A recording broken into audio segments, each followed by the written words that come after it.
back to A Well-Designed Business. My name is LuAnn and I'm so glad you found this podcast. Together with my husband Vince and our partner Bill, we have grown our company WindowWorks from the ground up. So I know and I understand the challenges you face in running your interior design business.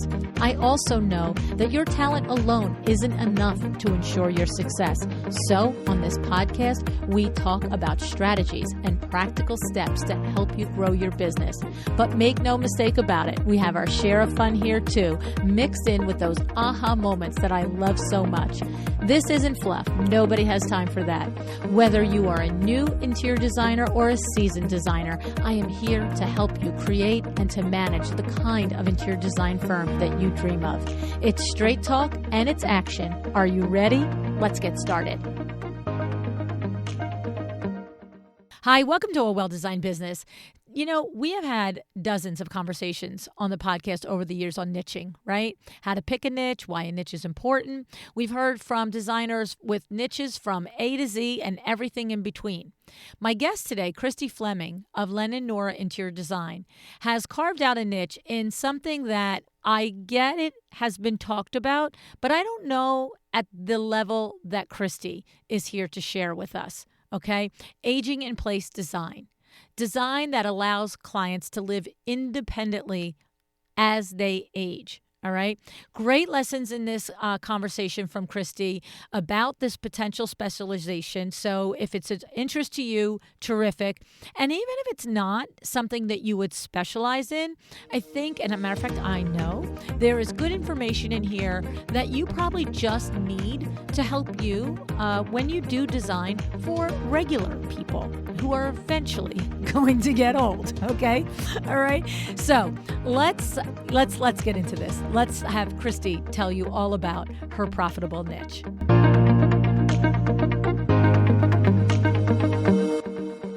Hi, Christie. Thanks so much for joining me on A Well-Designed Business. Hey, LuAnn. Thanks for having me.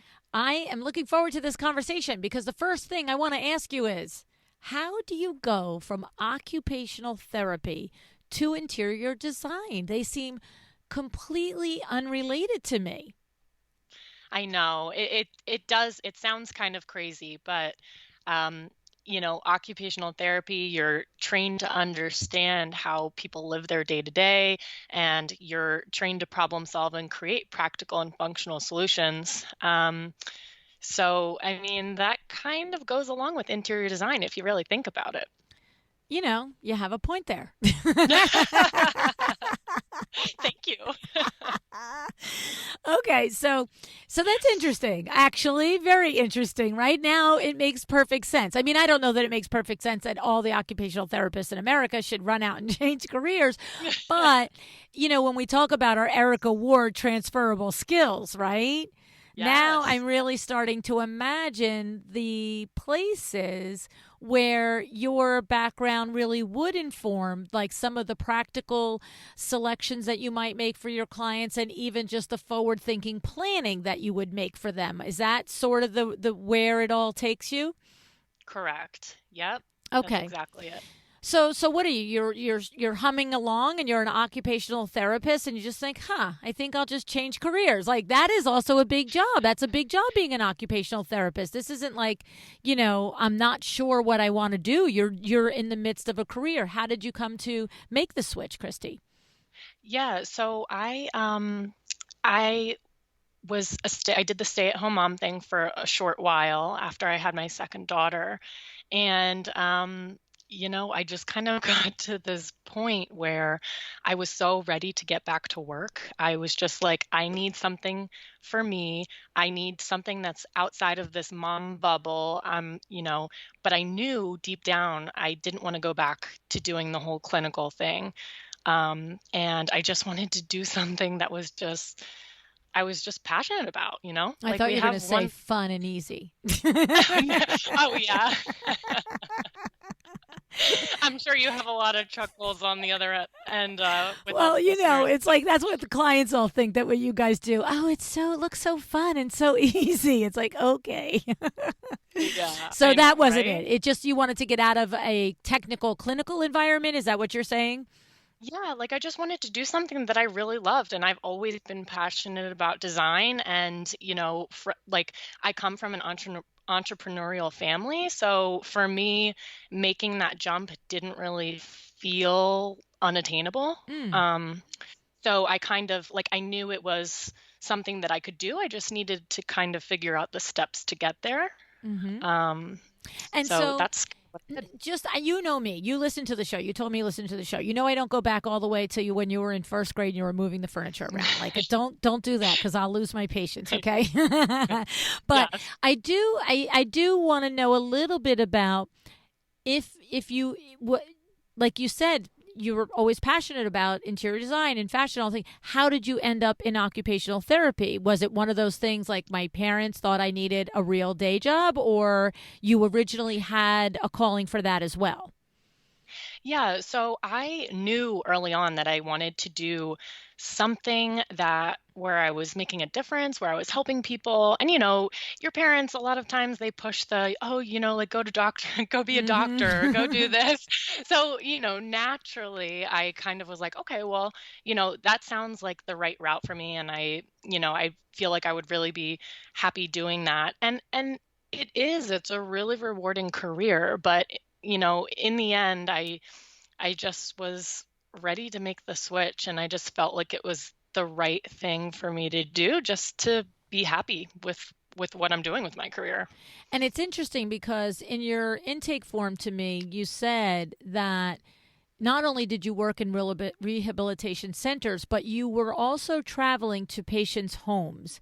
And now I'm picturing Christie. I'm picturing Christie going into somebody's home as an occupational therapist and trying to teach them how to be safe in their home, how to navigate the home. And there's the other Christie in there that is like this passionate, raging, unexplored interior designer thinking it shouldn't be built that way. It shouldn't be formed that way, right? Yes. Yes, so many times.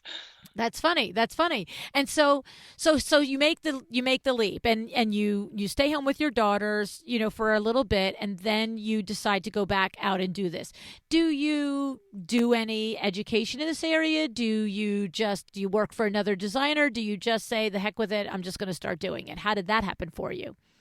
Yeah, absolutely. Well, with my background, my brain, I just feel like I need the education to be like, okay, like I've got this. I feel like I know all of the facts. It's just the way my brain works. So I I did a lot of research to figure out what program would work best. And actually, the time that I started making this transition into interior design, I coincidentally, my neighbor is a well, at the time, um, is a very successful interior designer with his own firm. And so I met up with him one night and I said, like, this is what I'm doing. Like, do you think this is a good program? And I was just kind of picking his brain a little bit on, basically what are next steps? Like, how do I make this a reality? And he was like, "Well," he's like, "it's gonna be hard." And I was like, "Okay, I appreciate that." Um, but, he was like, "Yep, this program looks good. And, next thing is find a local interior designer who, is willing to take you on as either an intern or an apprenticeship." And he was like, kind of like me. So I ended up working with him for a while, and he basically taught me everything I know. So Mm. that was a pretty invaluable experience. How long did you work for him? It was about a year. Okay. Okay. Yeah. I'm a huge proponent of working for another firm. I mean, 1 year, 10 years. I really, you know what? Some of the most successful designers I've interviewed have really stayed with other firms for 5 and 6 and 8 and 10 years. There's a difference there when you work for another firm, even if it's for just 1 year, because you're seeing a whole lot more than you would on your own, right? Because your own, you're going to have certain level, entry level projects typically, and theoretically, they've passed that mark already if they were already looking to have staff and, junior designer assistants or whatever it might be. But you're also, when you make your mistakes, hopefully they've got some system and process in place to prevent you from making those mistakes so that you still learn, but it doesn't cost you your own dollar bills. Like there's lots of Right. benefits to it. Do you agree? Oh my gosh, absolutely. I mean, he taught me, you know, I was able to implement what I was learning in school. So I was doing all of the floor plans, I was doing all of the, fabric selections, putting together final presentations. Like he was just amazing. And honestly, I get people that reach out to me and say, "How did you make this jump?" And like, what are your recommendations? And that's always my recommendation. Like, just learn from someone hands-on. It's the best way to learn. I love it. And so now, how many years are you in business on your own now, Christy? Actually, it's almost a year and a half. Oh, wow. So, New still. Okay. yes. Okay. Okay. So you work with him for a year. Is it the type of thing where the two of you were like, okay, you're at the end of the rope. We both see the writing on the wall. Go on your own. Or did you come to it and you had to go and say to him, thanks so much, I'm out? How did that happen? Yeah, I just kind of got to a point where I was like, I just feel like I can do this. I Mm. feel like I can do this on my own. He's an amazing mentor, still is. I reach out to him anytime I have any questions or kind of a weird situation. And yeah, I just felt like I could. And honestly, coming from that entrepreneurial family, I'm just like, I want to do this on my own. Like, you know what I Get mean? Like, out of I my way, can't world. any longer. Yeah. Yeah, exactly. So, and he was obviously so supportive, and he was like, yes, like, go do it. So, that's kind of how we got to that point. I always love it when someone has had an experience at a firm and when it's time to move on, that the owner of the firm is like, yes, little birdie, go fly, as opposed to, I can't believe you're leaving me. Oh, Because, yeah. the person is going to leave anyway. The writing is on the wall. So why not set the whole future relationship up for positivity in my mind, right? Yep. Yeah, I remember at Window Works here we had we've in 40 years in business we've had, I can't tell you how many showroom coordinators, which is basically your first line office admin, right? And Hmm. in the 40 years there's probably four that stand out head and shoulders above all the others, literally head and shoulders. And then you would have your next layer of 3 to 4, and then you have all of the ones that you'll never remember their names because they didn't do a good enough job to actually be memorable, right? And Yeah. I mean, honestly, it's the truth, right? I mean, I would know their names, but you're just like, no. Yeah. Yeah. And the thing is, I remember one of our top shelf ones, Lori, worked here for 7 years, and her and I had a lot in common as individuals, and our values were very, very on point, and our ethics were our work ethic was very on point. And I never forget the day she said to me, we need to talk. And I was like, sure. She's like, yeah, you don't have an appointment for at least an hour. Let's sit down. And I was like, okay. And she said, I'm moving on. And I remember literally in that moment, like 1,000 things going through my brain. And my one thought was, you love this woman, be happy for her. But I Yeah. was like, do not let her see your real face. you Keep know? composure. Keep Yes, composure. because somebody I cared about, and she didn't say one sentence, I'm moving on, and stop talking. She said, I'm moving on. I really want to get my real estate license, and she actually said, you're the one inspired me to do it. I'm like, what? It's like, I look at you and what you do, and you have your own business, and I'm like, no, do not do that to me right now. Like inside voice, I'm like, do not tell me I inspired you. I do not want to hear that right now. But that's the thing. You do, I love when I see and hear other designers like your mentor who just says, yes, go, you're ready. And even when you're not ready, yes, go do you. Fall on your face, it's Yes. fine. Yep. Right? Okay, so I love that. And then when was it? Was it from the beginning, Christy, even working with your mentor, that you knew that your Fred Burns only, your Erica Ward transferable skills, you knew that that it was going to be that infusion of your occupational therapy education and experience, or did that kind of hit you as you were doing this internship and this working with him? No, not at all. I truly, I didn't know that h how much OT and interior design actually truly overlap until I Mm. really got into, the business aspect of it, thinking to myself, okay, where I live are like, it's so saturated with interior designer. It's like, how am I going to make myself be different? Like, how am I going to make myself stand out from all of these other interior designers? And I was literally in the shower, and it was like all I was thinking about. I was like, what am I going to do? Like, what is this pot of gold that I'm sitting on, from one of your other podcasts that like really Oh, got me Rachel's? thinking? Yes. Oh my Rachel gosh. Bozick. She's literally the reason I was like, what is my pot of gold? Like, what is it? Like, the only thing that's different is that, obviously we're all creatives, but like, an interior designer, there's probably not many other interior designers that are also occupational I would therapists. say that's probably a So, true statement, Christy. yes. So, that's where I was like, okay, that I feel like is my pot of gold, but like, how do they actually fit together? And so I really just started doing my research, and I discovered it's funny because this certified aging in place specialist that we'll talk about is actually a certification that you can get as an occupational therapist, but you can also get it as an interior designer. Wow. Yes. So Isn't that interesting? it's like it's all come full circle, and maybe this is where I was meant to be. So, Oh, whoa. yeah, very cool.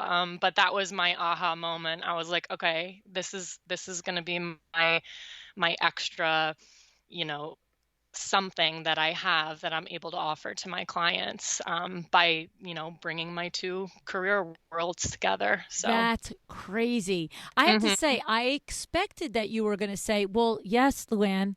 When I left, I knew I was going to bring that skill because I saw all the problems that my patients were having. And it's really interesting that, you had to really just think on it. It's almost like that silly commercial, I could have had a V8. It's like somebody could have banged you on the head and say, duh, right? Yeah, yes, Oh, isn't that something? I love that. And what I yeah, love about that is that I get that question a lot when I'm speaking live, when we have our Power Talk Friday events and when we have our LuAnn Live events and different things.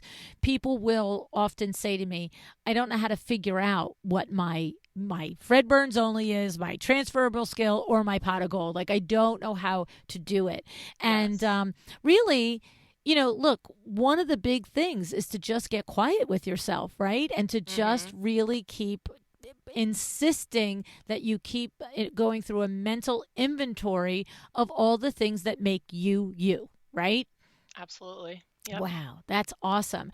And so what's interesting is, the other thing I read in your intake form was that 9 out of 10 Americans between 50 and 80 years old believe and want to remain in their homes as they grow older. Okay, this is something you shared with me. But then you Yes. said almost 5 out of 10 of them have given absolutely no thought to what they have to do Yes. to stay in their home as they age. And Mhm. so when you go and approach your design, are you leading with it at this point, like the way maybe a designer who is a sustainable designer or a vegan, cruelty free designer? Are you leading with it, or are you bringing it up in the conversation saying, okay, you're 50, you want to stay in this house forever. When we're going to do this renovation, we have to think about that. Like, what is chicken or the egg for you? Yeah, so I actually include it in my questionnaire on my website. Like, are you interested in this aging in place design? So that way it kind of just like plants this seed. And Good. if they are interested, or if they, don't know what it is and they want to know what it is, I put that in there. But Yeah, I mean, if it's a couple that is middle age, they're building a brand new home, like it might be worth it to bring it up and say, hey, like, I'm a specialist in this area and this increases market value for your home. Like, Mm. do you want to talk about what my recommendations could be? Well, that's an interesting take on it as well. It's going to not only make it so that they're more likely to be able to spend the time as many years in their home as they want, but if they decide to move, this makes their home more valuable. Yes. Yep. Interesting. I have to tell you, you guys know I had my hip replaced a year and a half ago. And Yep. you don't think about this. You do. You think about it like you think about anything else about getting old. I don't know. Someday I'll get old and somebody will tell me I'm old. Like, I Yeah. don't know, right? Because we all walk around in our head at our ideal age, whatever that is, whether you're ideally 20, 30, 40, 50. I don't know. Many of us walk around ideally 60 or 70, I'm just going to say, right? But, but so you don't really, feel old. But when I had my hip replaced, you are right there with it. You are like, oh yeah, this is a Hmm. scary bathroom right here. Like, I Yes. mean, our bathroom, I just like, nope. I went to my mom's for the first like 8 days because I just took a look at our house and I was like, oh, I could do it all. But it was, for me, it was more the fear of falling and what that would have felt like if I knocked that darn hip out right when it was brand spanking new.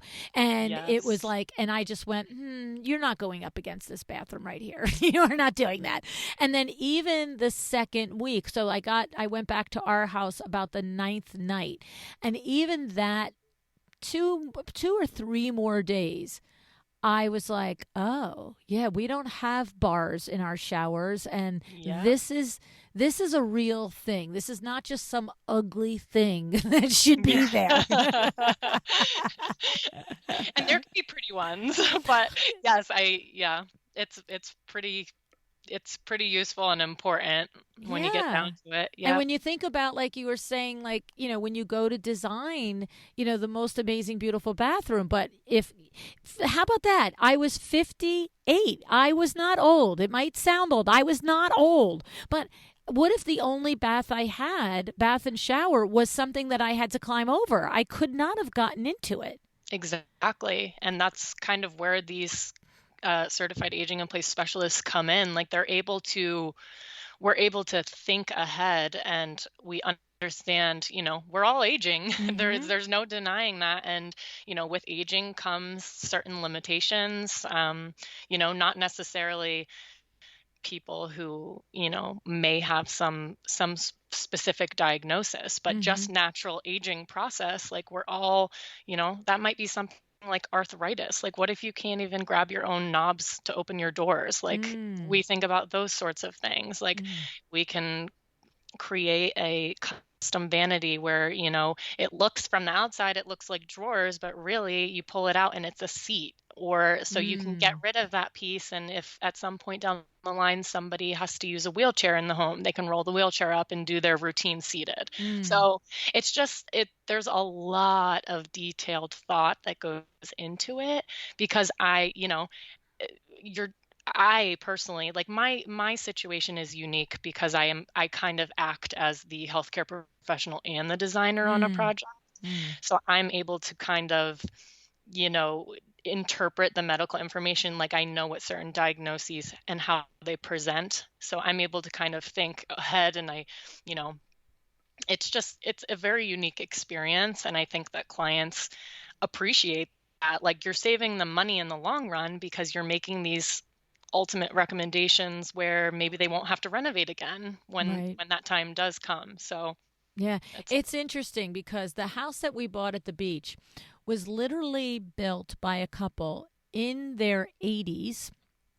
They expected to retire in the home. and Mhm. they built it in their early 80s. It took probably 2 years to build or a year to build or whatever, but they didn't expect to move into it for 5 years. They expected to rent it out for 4 or 5 years and then retire in the home. I have no idea why they waited. They were waiting till they were in their mid 80s. So they built an elevator into it. And Mhm. the thing about it is when we bought it, we were like, oh yeah, they built it so that they could get old in this house. This is great. But the second I had my hip replaced, I'm like, no, no, this is not for an old person. This bathroom floor is slippery, and this kitchen doesn't have, this. And I was like, that's not for an old person. It's so true. It's like when you're in that and you realize like the things that we don't think about every day that we kind of take for granted, Yes. like, you realize, oh my gosh, Well, maybe and we the should have thing done this was, differently. to your point, because they had a designer that did the house. They did the house, they furnished it, we bought it furnished. It was like, it's like buying a model home, is what it was like, Right. right?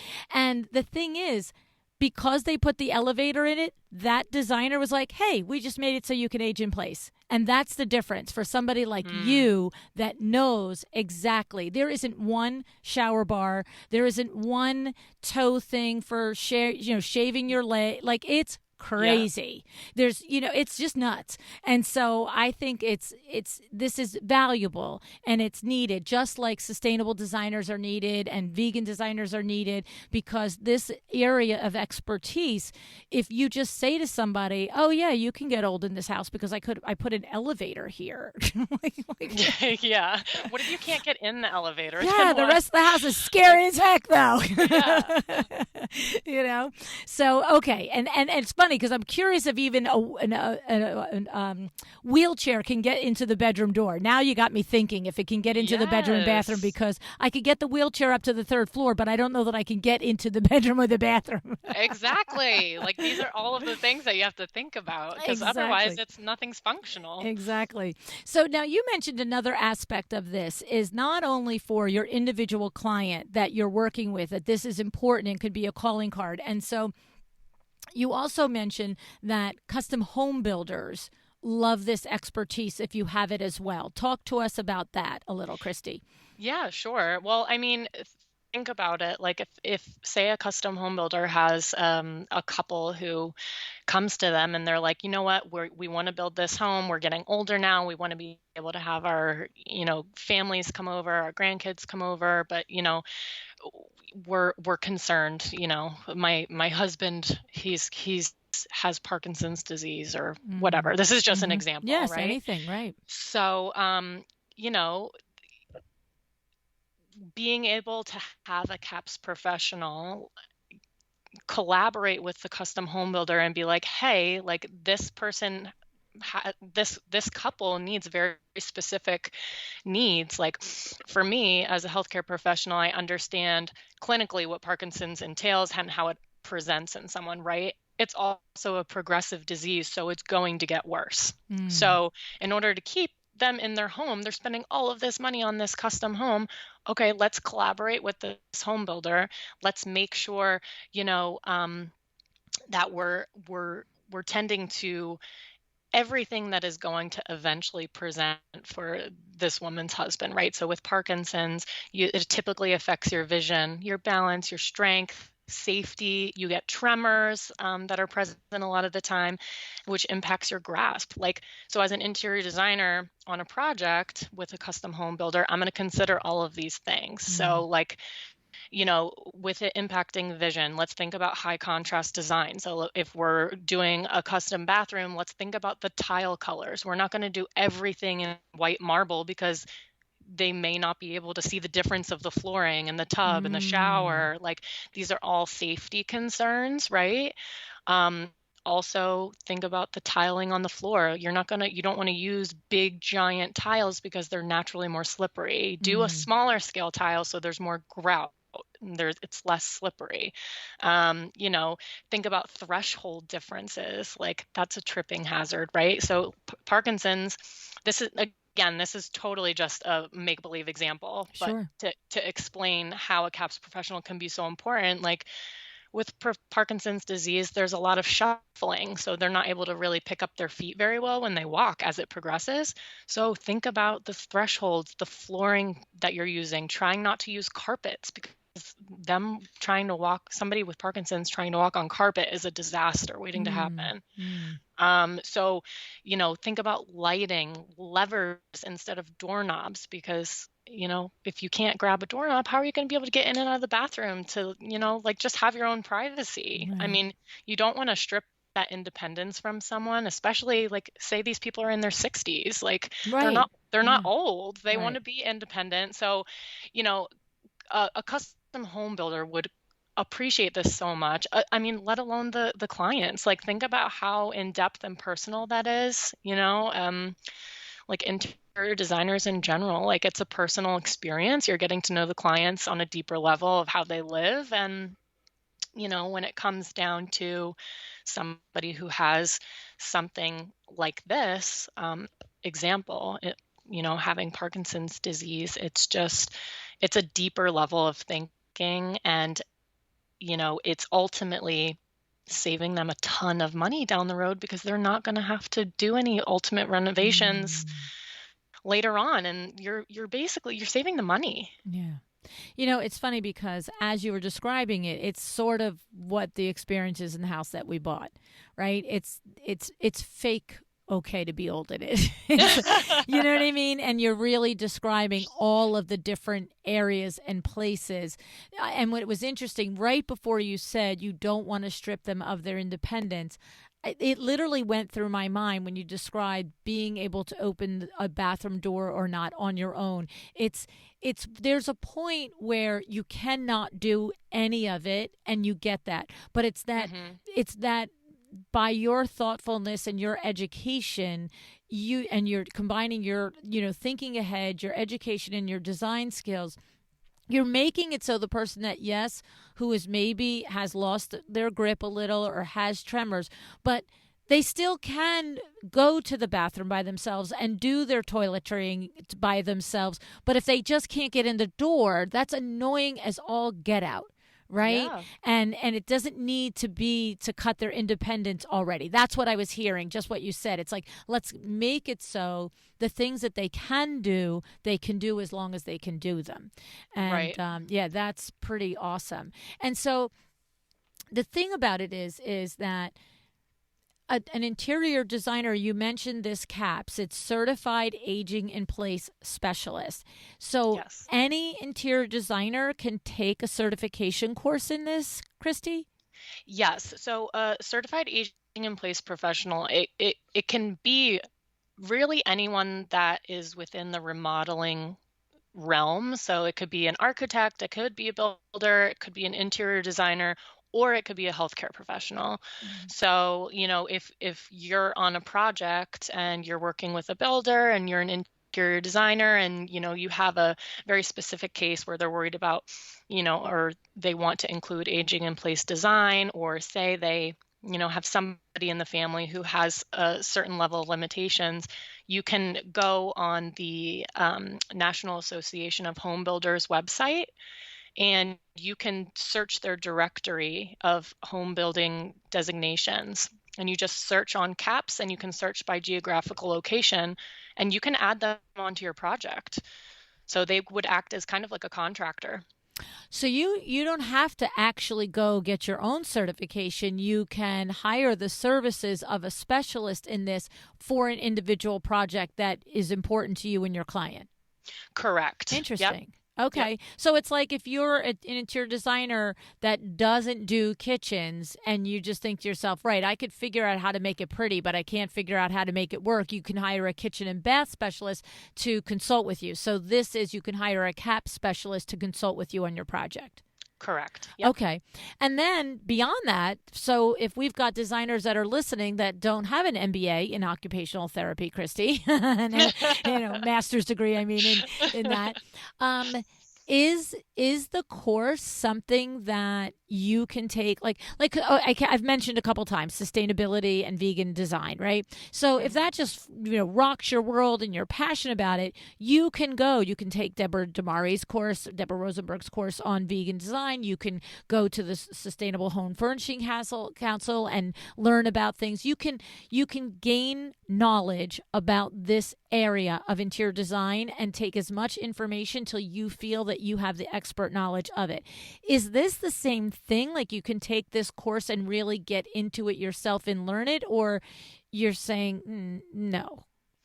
So this is a very obviously specific type of course, but this CAPS designation is basically you are the professional that's able to, make your clients' homes more visitable. Like that's how they kind of like to describe it, right? So you can be an interior designer, get your CAPS certification, and you're able to make recommendations for specific to aging in place. But when it comes down to like some sort of medical interpretation, that's when you would want to go to a CAPS professional that is a healthcare professional as well. Does that make sense? Yes. Okay. So I get that. Okay. So as an interior designer, I can increase my knowledge about how to make design friendly for aging in place. However, if I have an actual client that has a medical condition, like in the example, now I understand why you said the progression, because we're looking at this client today with Parkinson's, but I'm not a doctor. I don't know what this is going to look like in 5 years. And having taken a CAPS course for design is not going to help me know that. So at that point, I want to hire a CAPS health professional who can now collaborate with me, and I'll come up with the design solutions when this person tells me about the challenges my client is going to face 2, 5, 10 years from now. Exactly. Got it. Yes. Got it. Okay, so we can do a lot on our own that can make our clients' lives a lot better, but for specific situations, it's, just like we tell people, hire a professional designer, hire a professional healthcare professional that can guide you in the needs for your client if there's specific, situations, right? Exactly. Yep. Okay. You got it. Very interesting. Very interesting. And so this website that you mentioned, National Association, what is it? National, what is it? Yeah, it's nahb.org. So it's the National Association of Home Builders. Okay. And we can get the information there. That is absolutely exciting stuff. And so you're leading with this in your marketing now, and you're talking about this. Are you starting to, at this point, get more referrals from somebody, one person that did it, and they're like, oh, that's the lady who, like, that's Nicole Heimer line. Your brand is working if people say, oh, that's the designer who, and then they say, fill in the blank, and it's just what you want them to say, right? Yeah. It's it's such a specific area that you just really have to be strong about the marketing aspect of it. Like I had somebody recently, I'm actually working on a project now. The couple called me, they're doing a renovation project. They are turning their laundry room and powder room into a large bathroom with a shower in preparation for and anticipation for their parents eventually going to live with them. So, that is another scenario that you can think about. Like if you ever know or believe that maybe you're going to have to take in your parents, okay, like let's consider this. If we're going to have to do a renovation, someone like myself or another CAPS professional would be the perfect person to consult on this. It's like I said, it's just about spreading the word, because I think a lot of people just don't know about it, and they don't know that it is a special skill that someone is able to help them with design in general. But home modifications for aging in place is the fastest growing segment in the remodeling industry right now. So I'm just, people are thinking more and more about it. So it's just about spreading the word and, letting the home builders know, like, hey, if you ever get a client where, they're remodeling or building because of, they're getting older, or they have, say, a grandchild who maybe has a specific diagnosis where they need special accommodations, I'm your girl. That's pretty clever. That's pretty clever, because it's not necessarily that you need to go and form relationships where you're the only designer for a builder, but to just let the area, and especially I love your point about home remodelers, because they're probably way more likely to run into it on many, like on the bigger percentage of their projects. Because to your point, something happens to someone in the family, and now we've got to build a ramp on the outside, and we've got to make this bathroom accessible, and blah, blah, blah. And to let them know that, yes, you can stand there and brainstorm it with your client, Mr. Remodeler guy, but I also can guide you from an actual, knowledgeable perspective and make it. And the other thing, too, is, it's one thing when somebody has to do something out of an acute situation, right? Something happens, and you've all been there. You all of a sudden in your neighborhood, a ramp goes up on the front of the house, right? Yeah. And nobody really cares what the ramp looks like, because we just got to get mom, dad, or brother, sister into the house from now on, right? But there's other situations where the luxury client, the high-end client, they're not just going to like whatever kind of tub or bath shower I can get into. It's like, no, we want it to be absolutely still as gorgeous as an AD magazine, but I have to be able to get into it at 78 or 90 years old, right? Yep. Mm-hmm. Yeah. That's more challenging, and that's where the creativity of a knowledgeable designer is going to be very critical. Exactly. And you know what, LuAnn, there's another aspect of something that CAPS professionals are able to do too, that maybe some of the listeners might be able to kind of resonate with. I'll give you an example. So let's say a family comes to me and they're not looking to renovate or redesign their primary home, but instead say they want to add a separate independent space for their teenage son who has autism. Like they want him to be able to feel like he has his own independent, safe space where he can, do his hobbies and invite his friends over, where he doesn't feel like he's like always around mom and dad. So we're able to create what are called accessory dwelling units. So if you don't know what that is, it's basically an independent like in-law suite or apartment that's on the same property or lot of a single family residence. So kind of think of it as like a guest house, like a mini guest house. And every state has different laws and regulations about this.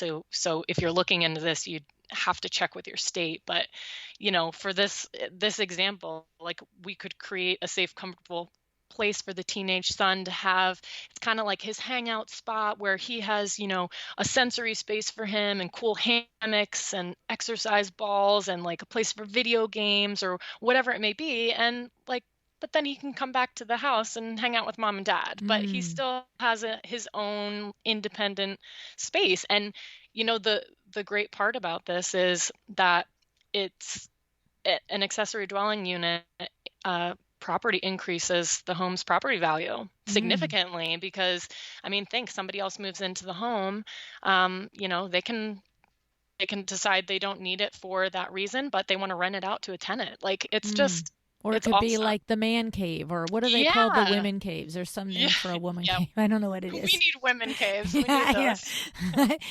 There's some clever name for the other side. I don't remember what it is. Clearly, I don't have one. So you need one at the beach house. Right. So that's what is intriguing me about this conversation, Christie. Is this is one of those conversations where there is so much about this topic that never would have crossed my mind. This is a perfect example of you don't know what you don't know, right? Yeah. And that's what's so cool about it and that's why you can hear that I'm excited about your topic, because I know there has to have been occasions when interior designers were in the position of the designer that did the house that we bought. And she really or he really believed they did a good job. But they didn't know what they didn't know. They didn't understand, truly the trajectory of aging, because that designer was probably 40 years old. Well, and to your point, again, I really think a lot of remodeling professionals maybe just don't know about this. Right. And I think that's part of the reason why I wanted to come on your podcast and talk about this, is because I think a lot of interior designers might not even know about this. So I think it's good to know, even if you're not a CAPS professional, that you can outsource a CAPS Right. professional to bring on your project to just make it a slam dunk. That's the thing. It's Yeah. being able to bring the best work because, whether it's that remodeler that you let them know or her know, this is my area of expertise. I can do this, or I can get a professional in here to help us. And you will do a good job. You will do a good remodel. You'll put a ramp in and you'll put in a sliding door here, and life will be fine. But if you work with me on this, I'm going to make it that much better, and it's actually going to be a referable project. See, that's the difference. I don't know who designed the house, but I would never refer that designer from the standpoint of it being built for 80-plus-year-old people. I would refer them from the standpoint of, the way the house looks. But when you start to create that niche for yourself as the expert in your area, in your area of expertise, your authority, it's got to be a referable project. And a referable project is a project that everybody involved says slam dunk, right? Yes. Yeah. Absolutely. So cool. So cool. So cool. Thank Okay, so you. we have the opportunity to get some CAPS training for ourselves if we want it. We also have the opportunity to collaborate even with another designer that maybe is taking CAPS training, or with a healthcare professional that's a CAPS certified professional. All the different ways that, if we never want to go into the field, but we have a current client that we want to, or a future client walks through our door, or if we have a desire to lean into this, because like you said, it's, one of the top reasons that people are doing remodels and renovations now is to be able to age in place. And so why not be part of that movement and, tap into that pipeline, right? Yeah. Yep. Absolutely. 100%. Well, you're a hashtag smart lady there, Christie. I appreciate it, LuAnn. Oh, well, I thank you for coming on today and teaching us about this. What's just going through my mind is the first time someone came on and talked about sustainable design, I was like, wow, that's an opportunity. And now we've had more and more conversation. So I'm like, I wonder over the next couple of years if we're going to have this conversation more and more. But you will be the first one I've brought it to us. So thank you, That's Christie. awesome.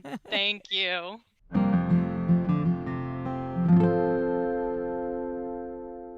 When I first read Christie's pitch to be on the show, it made so much sense to me.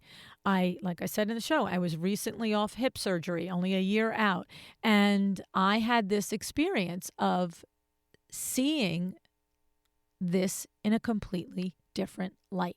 Right? I'm not at the point where I'm so aged just yet that I can't get around my house and all the things. And neither is the Vin Man, by the way.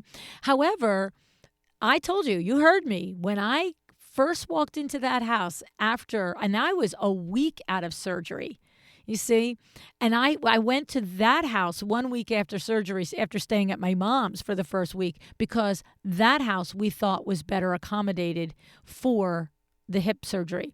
But when I took one look at that shower, I really was legitimately terrified that I was going to fall. And I have to say, it's a real thing. And I do believe that the designer that designed that house, because she did design it for a couple in their 80s, that designer, whoever it was, thought they did a good job. But that is the difference between being an expert in something and having enough knowledge to be capable. Okay? And that is the whole essence of a niche. It's when you are truly expert at your niche, you will do it for one person and it will blow them away, and they will refer you to another person. I have no idea who designed the house that we built, the interiors or the architecture. And it could have been the builder, for all I know, that did all that, right? But if I did know, I would never recommend that designer for someone who is wanting to age in place. And I'm harping on it, but I know for a fact that these people that we bought it from bought it specifically for them to retire to in their 80s. Not bought it, built it, right? So it just tells you that it is important, whatever your niche is, to understand it fully. But here's the payoff. When you do understand your niche fully, you are an authority. You will be recognized as the go-to person for that niche. And that's how you build your business, right? So, and it was interesting when I asked Christie how occupational therapy and interior design overlapped. I didn't expect a direct line answer, right? But what she talked about was that she realized that in her occupational therapy, she was sort of designing the spaces for people in that job already. So finding this as her transferable skill was, outstanding, right? And she was also carving out her unique identifier, her Fred Burns only. Okay. So I know I mentioned Fred Burns only and Erica Ward transferable skill on the podcast a lot. And if you are new in the recent years, these are two people that were on the podcast in the very beginning. We will put the links in the show notes to their original episodes. And they were the people that, in my mind, taught me about this transferable skill. So Erica Ward is always associated with that in my mind. And Fred Burns always talked about what is your only. So there's a little explanation on the shorthand that I often use, right? Now, she also mentioned Rachel Bozick as a gold mine, helping her find her superpower. We just recently had on the podcast Annie Gilliard, who Rachel also helped. So it's just it's a cool thing when you can do the introspective work to find out what is the thing that is all yours that you bring to what you do as a designer. Okay, it's not always huge, it's not always big. You're not looking for, a 25-piece band to make an announcement to you. You just tap in and listen. Okay, all righty. You might find out it's right in front of you the whole time, right? And then when it clicks, it's going to feel obvious. Like, how did I not know it? But that's okay. You're on your journey. You'll get there. You'll find your niche, or you'll find your unique only, or you'll find your transferable skill. Any one of these is a home run to tap into, because, when you do that, then you are really fully using all of your experience, not just the surface experience, not just your interior design experience, but all of you comes to the project.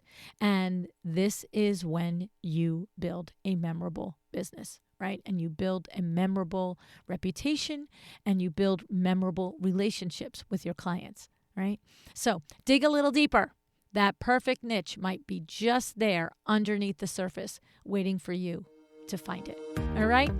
Thank you, Christie, so much for such great information, such a great conversation. I enjoyed it so much, so informative.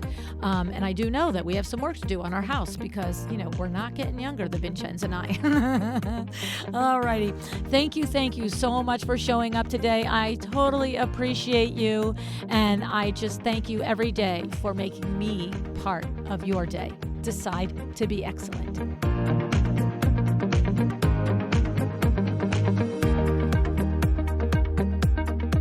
Thank you for joining me today. This podcast is a production of LuAnn Nigara, Inc. If you want to know more about me, my books, or LuAnn University, go to LuAnnNigara.com.